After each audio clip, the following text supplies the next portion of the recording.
नमस्कार देवियों और सज्जनों। आज हम आपको एक ऐसी कहानी सुनाने जा रहे हैं जो आपने शायद पहले कभी नहीं सुनी होगी। मैं हूं अमिताभ बच्चन और आज हम रावण की एक अनसुनी कहानी लेकर आए हैं। यह कहानी आपको थौकने पर मजबूर कर देगी। जब हम रावण का नाम सुनते हैं तो हमारे मन में एक राक्षस, एक ईगोई असुर की इमेज उभरती है। लेकिन क्या यह इमेज पूरी तरह से सही है? लेकिन क्या रावण सिर्फ खलनायक था? नहीं, उसकी स्टोरी में कई लेयर्स हैं। वह एक जटिल व्यक्तित्व था जो अच्छाई और बुराई दोनों का प्रतीक था। वह एक महान स्कॉलर, शिव भक्त और म्यूजिक का नॉलेजी भी था। उसकी विद्वता और संगीत प्रेम ने उसे एक अद्वितीय व्यक्तित्व बनाया। रावण की इमेज सिर्फ ब्लैक एंड व्हाइट की नहीं, बल्कि कॉम्प्लेक्सिटी और डुअलिटी की है। यह डुअलिटी ही उसे एक अनोखा किरदार बनाती है। वह ब्रिजेस्त्य अर्शिका, ग्रैंडसन और वेदासों का मास्टर था।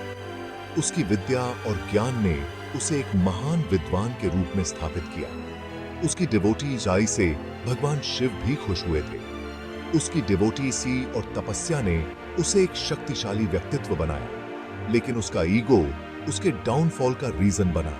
उसकी महत्वाकांक्षा और अहंकार ने उसे विनाश की ओर धकेल दिया। आज हम रावण के उसी अनसीन ब्राह्मण स्वरूप की बात करेंगे। यह स्वरूप उसकी विद्वता और धार्मिकता को दर्शाता है। एक ऐसी कथा जहां रावण अपने सबसे बड़े एनिमी के लिए आचार्य बनता है। यह कहानी उसकी महानता और उदारता को दर्शाती है। चलिए इस यूनिक जर्नी पर चलते हैं और रावण के इस अननोन एस्पेक्ट को जानते हैं। यह यात्रा आपको रावण के जीवन के अनछुए पहलुओं से रूबरू कराएगी। हमारी स्टोरी का सोर्स है महर्षि कंबन की ई रामावतारम, रामायण का तमिल वर्जन। इसमें रावण को केवल राक्षस नहीं, बल्कि एक ट्रेजिक हीरो और स्कॉलर ब्राह्मण के रूप में दिखाया गया है। वह जानता है कि उसका एंड निश्चित है, फिर भी धर्म और कुल के लिए वॉर करता है। रावण वेदासों, शास्त्रों, ज्योतिष और म्यूजिक का प्रकांड स्कॉलर था। उसकी शिव डिवोटी आज भी इंस्पिरेशन है। कंबन की रामायण हमें रावण के ईगो के पीछे छिपे नॉलेजेबल ब्राह्मण को देखने का अवसर देती है। यही उसका सबसे इंस्पिरेशनल एस्पेक्ट है। लंका पर चढ़ाई से पहले श्री राम समुद्र के किनारे भगवान शिव की पूजा करना चाहते हैं ताकि उन्हें विजय का आशीर्वाद मिले और युद्ध में सफलता प्राप्त हो। यह पूजा सिर्फ एक साधारण अनुष्ठान नहीं थी, बल्कि एक गहरा आध्यात्मिक कार्य था जिसमें धर्म और मर्यादा का पालन सबसे महत्वपूर्ण था। इस यज्ञ के लिए ऐसे प्रीस्ट की आवश्यकता थी जो वेदासों का गहरा ज्ञान रखता हो, शिव का परम भक्त हो और सभी धार्मिक विधियों को सही ढंग से निभा सके। ऐसा व्यक्ति मीटिंगा आसान नहीं था, क्योंकि यह कार्य अत्यंत पवित्र और जटिल था। तब जामवंत ने सुझाव दिया कि इस कार्य के लिए सबसे उपयुक्त व्यक्ति लंका का राजा रावण है, जो वेदासों का महान ज्ञाता और शिव का अनन्य उपासक है। यह सुनकर श्री राम के सभी साथी चौंक गए, क्योंकि रावण उनका सबसे बड़ा शत्रु था। लेकिन श्री राम के लिए धर्म और मर्यादा सबसे ऊपर थे और वे व्यक्तिगत भावनाओं से ऊपर उठकर थौकते थे। श्री राम ने एनिमिता को भुलाकर रावण को यज्ञ का आचार्य बनाने का निर्णय लिया। उन्होंने दिखाया कि सच्चा धर्म वही है जिसमें ज्ञान और कर्तव्य को सर्वोच्च स्थान दिया जाता है। इसके लिए हनुमान जी को विशेष संदेश लेकर लंका भेजा गया, ताकि वे रावण को रिस्पेक्ट पूर्वक आमंत्रित कर सकें और यज्ञ की विधि पूरी हो सके। यह ऐतिहासिक क्षण दिखाता है कि धर्म के मार्ग पर ज्ञान और मर्यादा का सम्मान किसी भी एनिमिता या द्वेष से कहीं अधिक महत्वपूर्ण है। श्री राम ने अपने आचरण से मर्यादा पुरुषोत्तम होने का प्रमाण दिया और सिखाया कि सच्चा धर्म वही है जिसमें सभी के प्रति सम्मान और न्याय हो। हनुमान जी रावण के भव्य दरबार में श्री राम का संदेश लेकर पहुंचते हैं। पूरे दरबार में सन्नाटा छा जाता है। सभी दरबारी हैरान हैं कि वानर सेना का दूत यहां तक कैसे पहुंच गया। रावण को जब पता चलता है कि उसे यज्ञ का आचार्य बनने का इनविटेशन मिला है तो वह शॉक्ड हो जाता है। उसे विश्वास नहीं होता कि श्री राम ने अपने सबसे बड़े शत्रु को इतना महत्वपूर्ण कार्य सौंपा है। उसके भीतर डुअलिटी चलती है, ईगो या धर्म। एक ओर उसका अहंकार उसे रोकता है, दूसरी ओर ब्राह्मण धर्म की पुकार उसे विचलित करती है।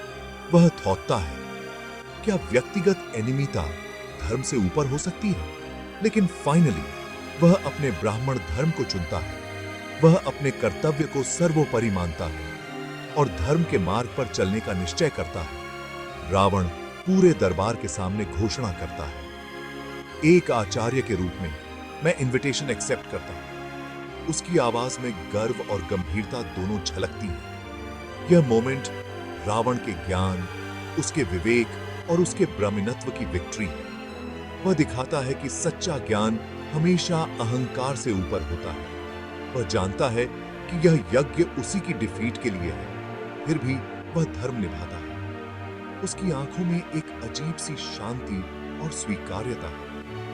रावण ने पर्सनल एनिमिटी को रिलीजियस ड्यूटी के आड़े नहीं आने दिया। उसने अपने कर्तव्य को सबसे ऊपर रखा, भले ही उसका परिणाम उसके लिए घातक हो। यही उसे ऑर्डिनरी खलनायक से ऊपर उठाता है। रावण का यह निर्णय उसे एक महानायक की श्रेणी में खड़ा कर देता है, जो धर्म और कर्तव्य के लिए सब कुछ दांव पर लगा सकता है।